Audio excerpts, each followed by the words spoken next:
হবে না হতে পারে না আমার নবীর সাথে কারো তুলনা হয়নি হবে না হতে পারে না আমার নবীর সাথে কারো তুলনা হায়রে তুলনা তো দূরের কথা ছায়াও মিলে না হয়নি হবে না হতে পারে না আমার নবীর সাথে কারো তুলনা হয়নি হবে না হতে পারে না আমার নবীর সাথে কারো তুলনা সকল নবী রাসূল ছিলেন খোদার দিওয়ানা দো নয়নে দেখব খোদা ছিল তামান্না আরে মোর নবীকে ডেকে নিলেন আরে মোর নবীকে ডেকে নিলেন দেখবে রব্বানা হয়নি হবে না হতে পারে না আমার নবীর সাথে কারো তুলনা হয়নি হবে না হতে পারে না আমার নবীর সাথে কারো তুলনা ইউসুফকে দেখে যারা আঙ্গুল কেটেছে তারা কে আমার নবীর রূপ দেখেছে ইউসুফকে দেখে যারা আঙ্গুল কেটেছে তারা কি আমার নবীর রূপ দেখেছে আরে দেখতো যদি কেটে দিত আরে দেখতো যদি কেটে দিত কলিজাখানা হয়নি হবে না হতে পারে না আমার নবীর সাথে কারো তুলনা হয়নি হবে না হতে পারে না আমার নবীর সাথে কারো তুলনা নারে তাকবীর আরেকটা হাদিস শুনেন মজার হাদিস আল্লাহর নবীর জামানাতে নবীজি আনসার এবং মুহাজিরের ভিতরে ভাইচারা লাগিয়ে দিলেন ভাই লাগিয়ে দিলেন কারণ যারা মক্কা থেকে হিজরত করে মদিনা চলে গেছেন বাড়ি ঘর কত লোক নিজের বিবি কত লোক নিজের ছেলে মেয়ে জমিন জায়গা সব ত্যাগ করে চলে গেছেন সবাই জানেন নাকি এবার মদিনাতে যখন পৌঁছলেন নবীজি ভাই লাগিয়ে দিলেন এই এটা তোমার ভাই এটা তোমার ভাই এটা তোমার ভাই এটা তোমার ভাই এটা তোমার ভাই নিজের মায়ের পেটের মতন ভাইয়ের মতন রিশতা লাগিয়ে দিলেন সব সাহাবীর কথা বলবো না একটা সাহাবীর কথা শুনেন সালমান রাদিয়াল্লাহু তাআলা আনহু আর আবু দারদা রাদিয়াল্লাহু তাআলা আনহু দুজনের মধ্যে ভাই লাগিয়ে দিলেন এ সালমান এ আবু দারদা তোমরা হলে দুটো ভাই সহিহ হাদিস ভাই ভালো করে শুনবেন এবার থাকতে থাকতে থাকতে কিছুদিন পর সালমান রাদিয়াল্লাহু তাআলা আনহু ভাই আবু দারদার বাড়ি বেড়াতে গেছেন আমরা বেড়াতে যাই না আমার ভাই পূর্ণিয়াতে আছে রে আমার ভাই ঠাকুরগঞ্জে আছে আমার অমুক জায়গাতে আছে এরকম ধরনের যদি আমাদের রিশতা থাকে আত্মীয় থাকে আমরা বেড়াতে যাই কি যাই না ভাই তো সালমান রাদিয়াল্লাহু তাআলা আনহু ভাইয়ের বাড়ি বেড়াতে গেছেন কার বাড়ি আবু দারদা ভাইয়ের বাড়ি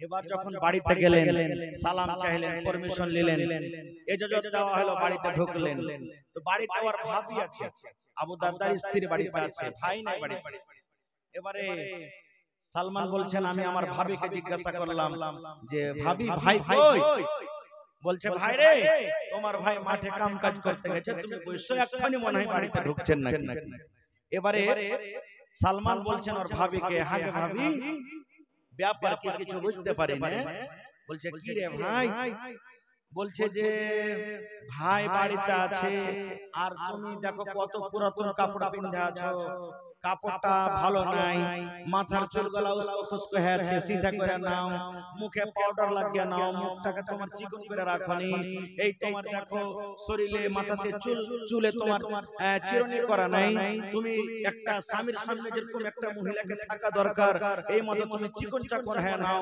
ব্যাপারটা কি বুঝতে পারি না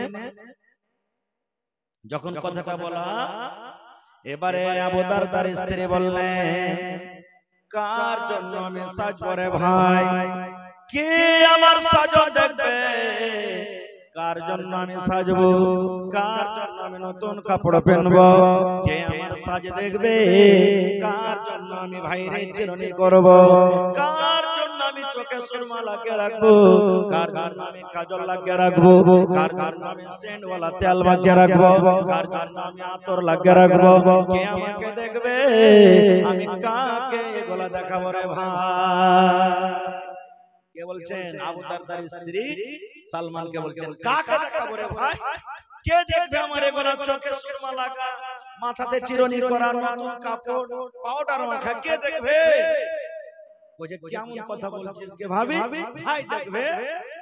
বলছেন না রে ভাই না, তোর ভাইয়ের তো আমার দিকে দেখার ফুরসত নাই রে ভাই, তোর ভাই আমার দিকে দেখে না। বলছে কেমন কথা রে, কেমন কথাকে ভাবে। বলছে ভাই রে,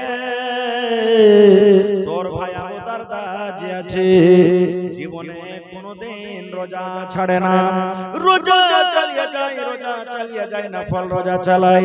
আর ভাই তুমি তো জানো মানুষ যখন রোজা করে থাকে, রোজার হালাতে মানুষ বিবির সাথে মিলতে পাবে না, রোজার হালাতে মানুষ বিবির সাথে মিলন করতে পাবে না, রোজার হালাতে বিবির কাছ থেকে আলাদা হয়ে থাকতে হবে। তাইলে ভাই তুমি বলো, তোমার ভাই তো দিনের বেলাতে রোজা করে থাকে, আমার কোনো খেয়াল রাখে না, আমার দিকে দেখবো করে না, আমার মঞ্জরে আসে না, আমি কাকে দেখাবো?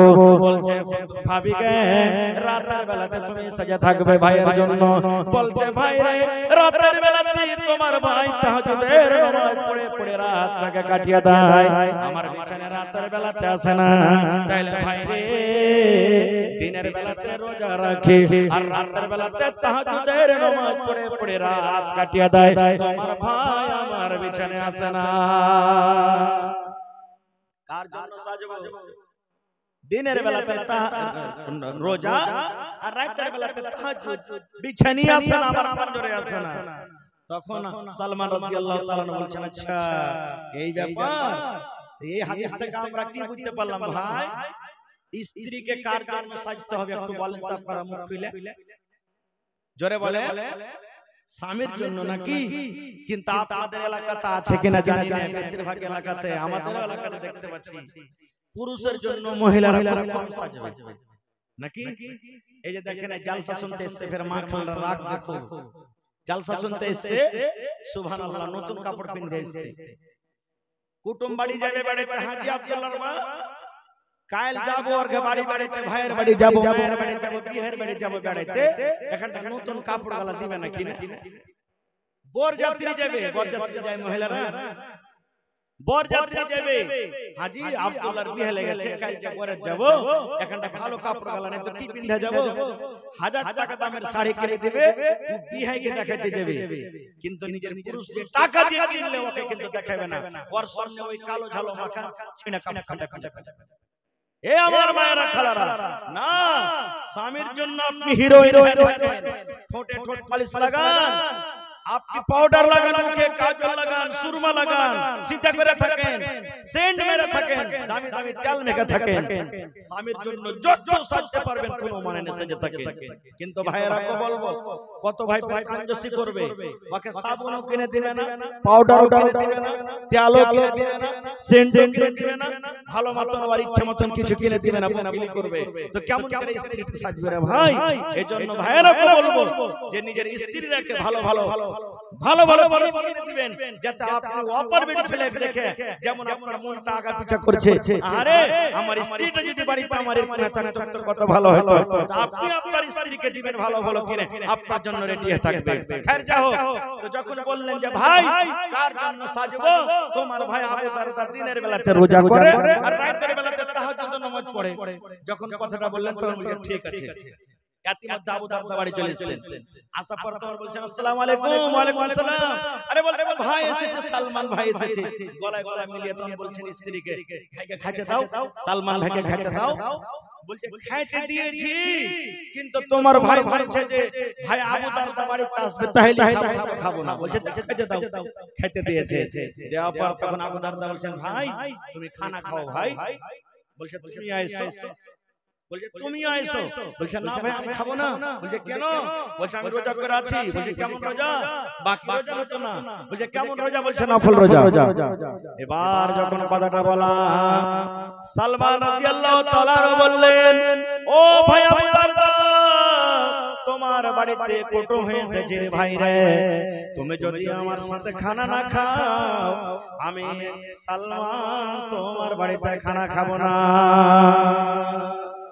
তুমি আমার সাথে খানা খাও তাহলে আমি খাবো, আর যদি তুমি আমার সাথে খানা না খাও, আমি সালমান তোমার বাড়িতে খানা দূরের কথা এক টুক পানি আমি পান করব না। যদি আমাকে খাইতে দিতে চাও ভাইরা, তোমাকে আমার সাথে খানা খেতে হবে। বলছে আরে ভাই আমি রোজা করে চলে, ছেড়ে দাও রোজা। রোজা ছেড়ে দিলেন, রোজা নফল রোজা ছেড়ে দিলেন।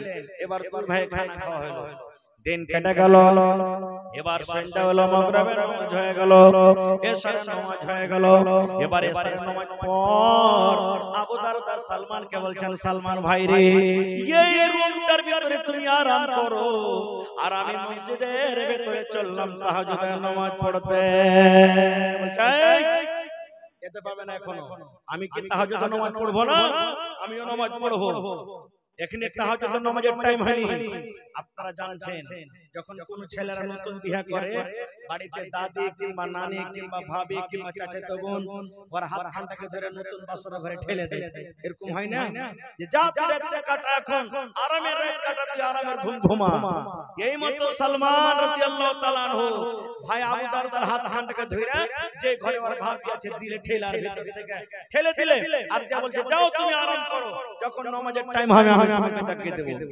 এবার বন্ধুরে আমার হযরত আবু দারদা রাদিয়াল্লাহু তাআলা আনহু বললেন, এই করে করে রাত 9টা হয়ে গেল, 10টা হয়ে গেল, 12টা হয়ে গেল, মিয়া বিবির আমাদের মিলন হলো, মিয়া বিবির আমাদের সহবাস হলো। ঠিক রাত 1টা 2টা যখন হয়ে গেল, এবার সালমান আমাকে বাইরে থেকে দরজাতে ধাক্কা দিয়ে বলছে, ভাই আবু দারদা এখন তুমি উঠে যাও রে ভাই, এখন নামাজের টাইম হয়ে গেছে, এখন ভাই তুমি বিছানা ছেড়ে দাও, এখন নামাজের টাইম হয়ে গেছে রে ভাই, তুমি এখন উঠে যাও।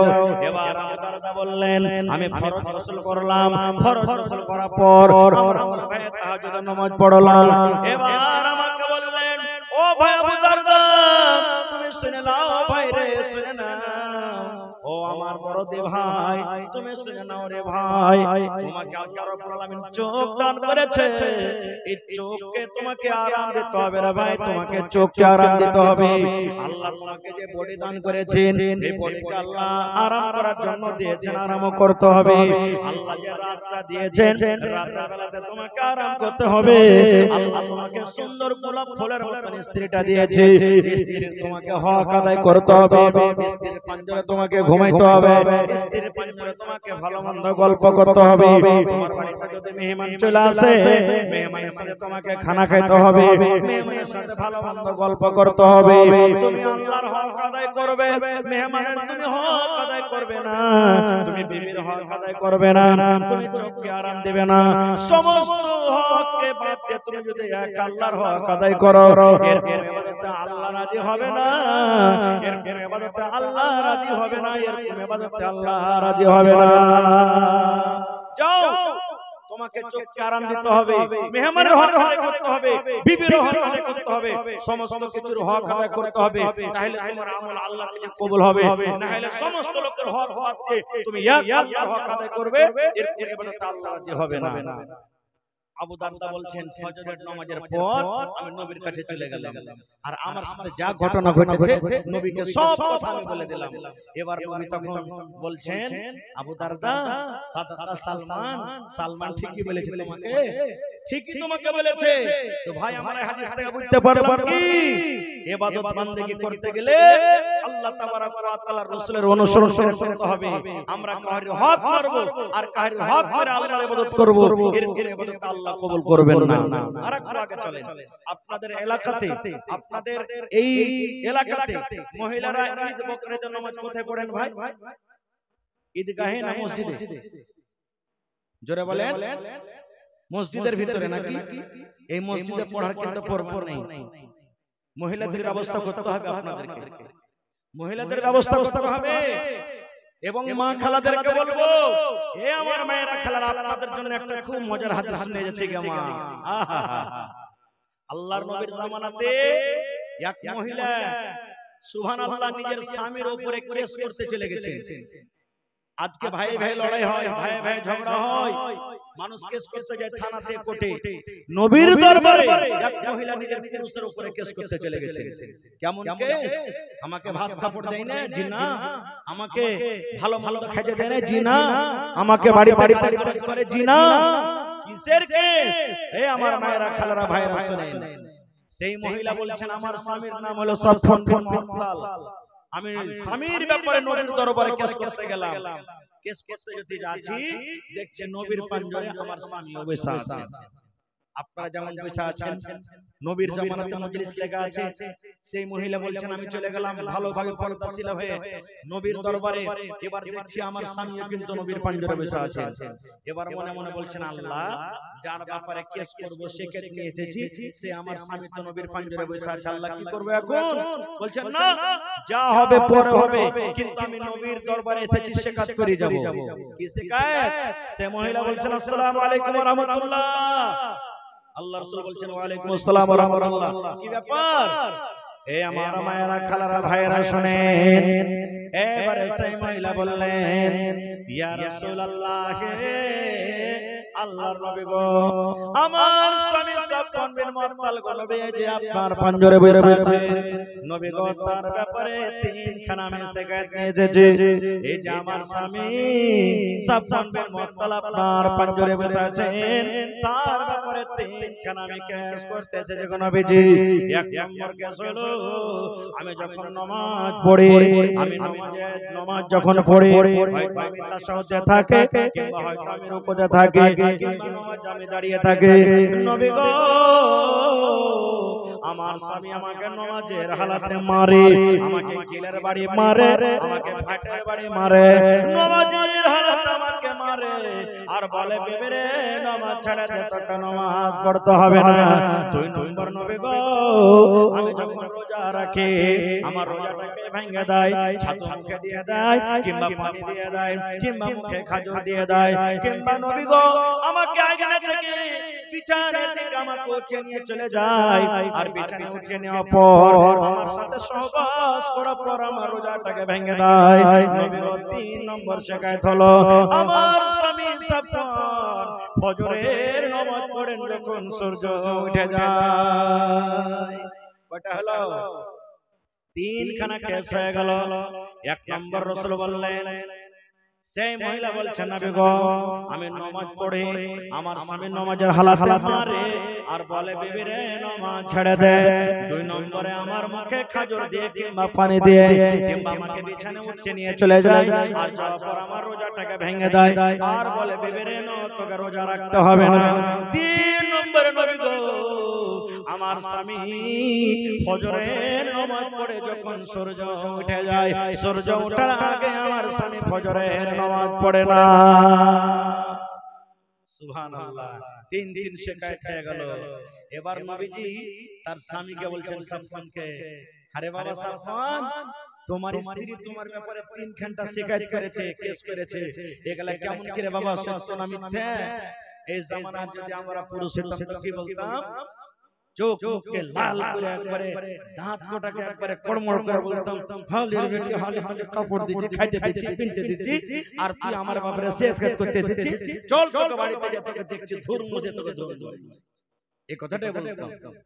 কিন্তু রে সুবহানাল্লাহ, যার সিনাতে কোরআন, যার ভিতরে আল্লাহর ডর, জাহান্নামের ডর, সেই সাহাবী বলছেন আল্লাহ আজকে যদি আমি মিথ্যা কথা বলে দিই না, নবীজি আমার স্ত্রী যা বলছেন সব মিথ্যা কথা, কিন্তু আল্লাহ রে যেদিন আল্লাহ রাব্বুল আলামিন কোরআনে বলে কিয়ামত কায়েম করবে, আল ইয়াউমা নাখতিমু আলা আফওয়াহিহিম ওয়া তুকাল্লিমুনা আইদিহিম ওয়া তাশহাদু আরজুলুহুম বিমা কানু ইয়াকসিবুন।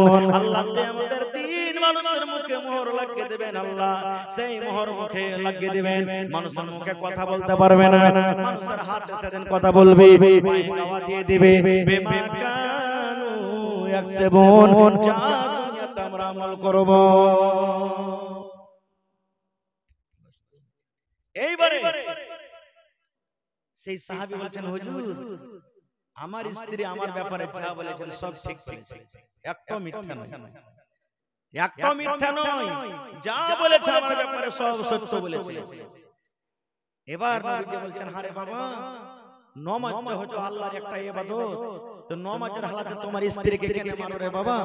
নামাজের হালাতে তো বিবিকে মারতে হয় না, কেন তোমার বিবিকে নামাজের হালাতে মারো? রে আমার মায়েরা খালারা শুনেন। এইবারে সেই সাহাবী বললেন, ইয়া রাসূলুল্লাহ আমি অবুঝ নই, আপনার একজন সাহাবী, আমি পাগল নই গো নবীজি, আমিও জানি শরীয়ত জানি, শরীয়ত বুঝে গো নবীজি, কিন্তু এই জন্য আমি মারি নবী গো। আমি একটা করে মানুষ গো নবীজি, আমি মাঠে কামে কাজে চলে যাই, খাজুর গাছে আমি পানি দিই, আমি খাজুর গাছ নিড়াই, খাজুর গাছে আমি দাওয়াত দিই, সারা দিন মাঠে কাম কাজ করার পর যখন সন্ধ্যাবেলাতে বাড়ি আসে, আমার স্ত্রী আমাকে সন্ধ্যাবেলাতে খাবার দিয়ে দেয়, আমি খাবার খাই। अस्सलाम वालेकुम। मैं आप सबों को ये जहन नशीन कर दूं कि हमारे शेख अब्दुल गफ्फार साहब এবার সন্ধ্যাবেলাতে যখন বাড়ি আসে, আমার স্ত্রী আমাকে খাবার দিয়ে দেয়, আর আমাকে বলেন স্বামী গো, এবারে আপনি বিছানায় ঘুমিয়ে যান, এবার আপনি বিছানায় শুতে যান। এবার আমার স্ত্রী কি করে, এশারের নামাজের পড়তে শুরু করেন, এশারের নামাজের পর তাহাজ্জুদ পড়তে শুরু করেন। কত লম্বা লম্বা সূরা পড়েন গো নবীজি, কোরআনের ভিতরে সব থেকে যেগুলো বড় বড় সূরা গো নবীজি, কোরআনের ভিতরে সব থেকে যেগুলো বড় বড় সূরা গো নবীজি, এক রাকাতে দুটা দুটা করে সূরা তেলাওয়াত করেন। সুবহানাল্লাহ। আপনারা জানছেন কোরআনের ভিতরে সূরা বাকারা লম্বা সূরা, সূরা আল ইমরান বড় সূরা, সূরা মায়েদা বড় সূরা, সূরা নিসা বড় সূরা। নবী গো 4 পারা কিংবা 4.5 পারা করে কোরআন এক এক রাকাতে তেলাওয়াত করেন। এবার আপনি বলেন তো, এক রাকাতে যদি 4 পারা করে কোরআন তেলাওয়াত করেন, তাহলে 2 রাকাত পড়তে কত সময় লাগবে, 3 রাকাত পড়তে কত সময় লাগবে, 4 রাকাত পড়তে কত সময় লাগবে? এই করতে করতে কোনদিন রাত 2টা হয়ে যায়, কোনদিন রাত 12টা হয়ে যায়, কোনদিন পঞ্চান সাহেব ফজরের টাইমে আযান দিয়ে দেয়। আমি তখন বিবিকে বলি, একদিন বোঝালাম বিবি রে, এত লম্বা লম্বা করে তুমি তেলাওয়াত করো না।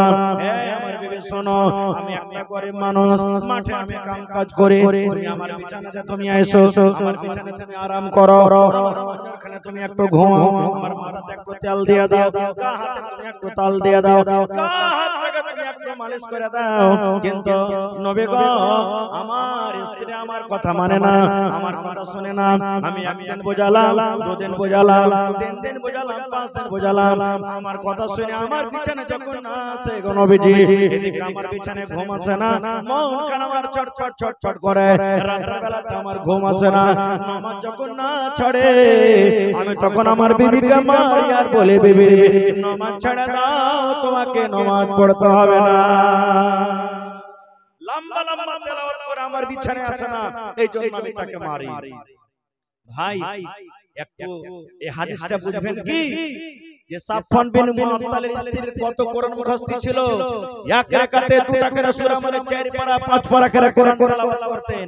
আর হায়রে আফসোসের কথা, এই যে সামনে 20 দিন পর নামাজ আসছে, তারাবির নামাজ পড়বো, ইমাম সাহেব যদি খালি এক ওখানে এক রুকু থেকে 2 রুকু যদি এক রাকাতে পড়ে দেয়, তো এইদিকে ভাড়া ভাড়া মারবে, এদিকে মশা মারবে, এদিকে পিছে দিকে মারবে, আর যে আরেকদিন বলবে এত লম্বা করে যে মৌলভী সাহেব, হ্যাঁ এত লম্বা করে কি তেলাওয়াত করে।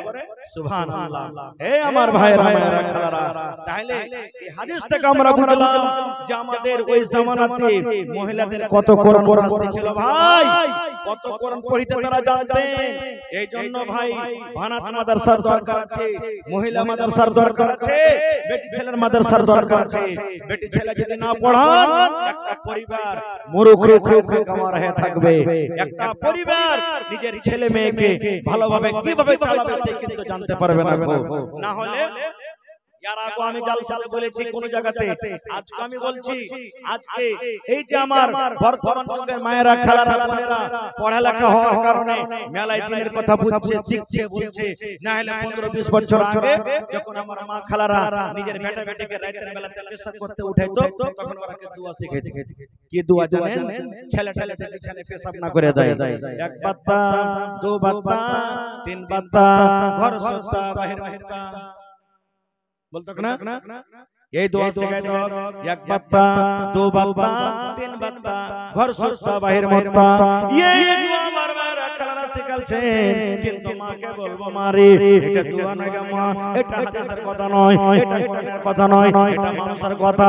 যদি ওই মা পড়ালেখা হতো তাহলে ছেলেরা বলতো বাবারে আল্লাহর নবীর হাদিস আছে মা আল্লাহর নবী বলেছেন ও আমার উম্মতরা শুনে নাও যখন তুমি পেশাব পায়খানা করতে বসবে তখন তোমাকে এই দোয়াটা পড়তে হবে বিসমিল্লাহি আল্লাহুম্মা ইন্নী আউযু বিকা মিনাল খুবুসি ওয়াল খাবাইস এই দোয়া পড়তে হবে ভাই আমার এইজন্য আপনাকে বলবো এই যে এলাকার মধ্যে মনে হয় আশেপাশে 10-20 কিলোমিটার লিয়া বানাত মাদ্রাসা নাই আছে তো কিশনগঞ্জ একটা আছে নাকি যেটা মাহাত তার আশেপাশে মনে হয় আর বানাত বেটিছেলের মাদ্রাসা নাই এই মাদ্রাসাতে ভাই আপনাকে বলবো বেটি রেখে দিন বেটাকে পড়াইবেন একটা লোককে পড়াইলেন একটা বেটিকে পড়াইবেন একটা পরিবারকে আপনি পড়াইলেন ভাই মুসলমান এটা মনে করিয়েন না বেটি রেখে পড়িয়ে কি লাভ আছে রে ইয়ারা বিয়া শাদী হে পরের বাড়িতে যে ঘোঁটা তুলবে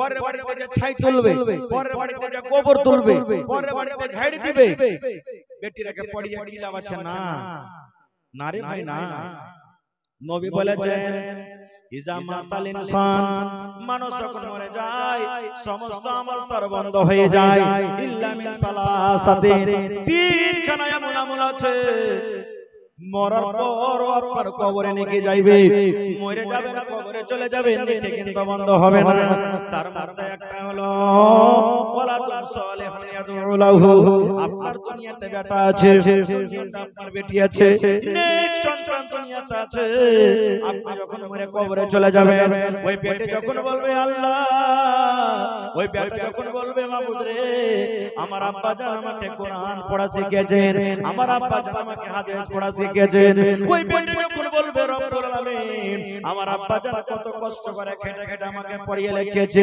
আল্লাহ আমার আব্বা জান দুনিয়াতে নাই আজকে আমার মা দুনিয়াতে নাই তারা কবরের ভিতরে শুয়ে আছেন আল্লাহ রব্বুল আলামিন আমি তার বেটা কিংবা বেটি দোয়া করে আমার বাবার জীবনে যদি কোনো গুনাহ হয়ে থাকে আল্লাহ তার জীবনের গুনাহকে maaf করে দাও রব্বুল আলামিন আল্লাহ তোমার নাম হলো গফফার আল্লাহ তার গুনাহকে maaf করে তুমি তাদের কবরে জান্নাতের বিছানা দিয়ে দাও দয়ার রাসূল বলেছেন উম্মতরা যখন তোমার নেককার বেটা বেটিরা এইভাবে তোমার জন্য দোয়া করবে ওই দোয়াটা আল্লাহ রব্বুল আলামিন অনলাইন তাদের কবরে আল্লাহ পৌঁছে দেবে ভাই আমার তাহলে সেই মাদ্রাসার সরকার হলেন আপনারা এই মাদ্রাসাতে সরকারি সহযোগিতা কিছু আসে না মাদ্রাসার মালিক মাদ্রাসার সরকার হলেন আপনারা তো মাওলানা আব্দুল গফফার সাহেব চলে আসছেন বাস 10 থেকে 15 মিনিটে ভাই আপনারা যত যে পেরেছেন দান করেছেন আমি একটা লোককে আবদার করছি আমি বানাতের ভিতরে গেছিলাম ঘুরে দেখলাম সুবহানাল্লাহ মোটামুটি 200 এর উপর বলছেন মাওলানারা যেখানে মেয়েরা পড়ালেখা করছে বেটিরা বোনেরা পড়ালেখা করছে কত খুশির কথা ভাই আজকে যদি বানাত মাদ্রাসা না থাকতো তাহলে আজ আপনি জলসাতে আসতে পারতেন না কারণ বানাতের জন্য জলসা বানাতি না থাকলে জলসাই হতো না কো এইজন্য এটা একটা আল্লাহ রাব্বুল আলামিনের এই গ্রামওয়ালার এলাকার মধ্যে একটা খুব বড় রহমত আল্লাহ নাজিল করেছেন নিয়ামত দিয়েছেন তো ভাই আমার এই বানাত মাদ্রাসার জন্য দেখি কোন আল্লাহর বান্দা আছেন 100 সেফটি বালু দান করতে পারবেন এই বানাতের জন্য দেখি কোন আল্লাহর বান্দা আছেন কিংবা বান্দি আছেন এক গাড়ি গিফট দান করতে পারবেন দেখি কোন আল্লাহর বান্দা বান্দি আছেন এই বানাতের জন্য 1000 ইট দান করতে পারবেন দেখি কোন আল্লাহর বান্দা আছেন 1 কুইন্টাল রড দান করতে পারবেন দেখি কোন আল্লাহর বান্দা আছেন যে মাওলানা জীবনে আল্লাহ জমি জায়গা অনেক দিয়েছে আমি 1 কাঠা কিংবা 1 ডিসমিল জমি বিক্রি করে যা টাকা হবে আমি লাগিয়ে দেব দেখি কেউ আছেন আজকে জালসার ভিতরে এবং 30 পারা কোরআন বেশি চাহাবো না ভাই 30টা মানুষকে 1500 1500 2000 করে দেখি কোন আল্লাহর বান্দা আছেন 50 বড়া সিমেন্ট দান করতে পারবেন এক বড়া দু বড়া তিন বড়া পাঁচ বড়া করে মায়েরা খালারাকে বলবো যে আমার মায়েরা খালারা দানি বেশি বেশি করে মায়েরা দান করেন এই যে আপনাদের পাশে গোটফোর সুবহানাল্লাহ জিয়াগাছি গ্রামে একটা মাদ্রাসা আছে ভাইরা যেমন দান করেছেন মায়েরা খালারা গলার হার নাকের নাকমণি কানের বালি গলার সোনার তাবি পার পায়াল আংটি ওরে সুবহানাল্লাহ কাঁসার বদনা কাঁসার থালি কাঁসার গিলাস যত আছে সব নিচে নিচে মজলিসে জমা করে দিয়েছিল। তো দেখি আজকে আমার কোন মা খালা দাদি নানি আছেন আজকের জালসাতে গলার এখানে হাত দিয়ে পেটাবেন, কেউ নাকের নাকমণি কানের বালি কাঁসার বদনা কাঁসার থালি, জালসাতে ছাগল পাওয়া যায়। দেখি আজকে জালসাতে কেউ ছাগল দান করতে পারবেন কি পারবেন না? ভাই 50 পারা সিমেন্টের আবদার করেছি ভাই, হে 500 টাকার টাকা এক পারা সিমেন্টের দাম। এই দেখেন বলতে না বলতে মহিলা প্যান্ডেল থেকে একটা আংটি এসে হাজির হয়ে গেছে। নারে তাকবীর, মাশাআল্লাহ। এই দেখি প্রথম নম্বরে দেখি কোন আল্লাহর বান্দা একটা নেই দুবারা সিমেন্ট কিংবা 1000 টাকা দান করবেন। দেখি মাশাআল্লাহ, কি নাম জানা?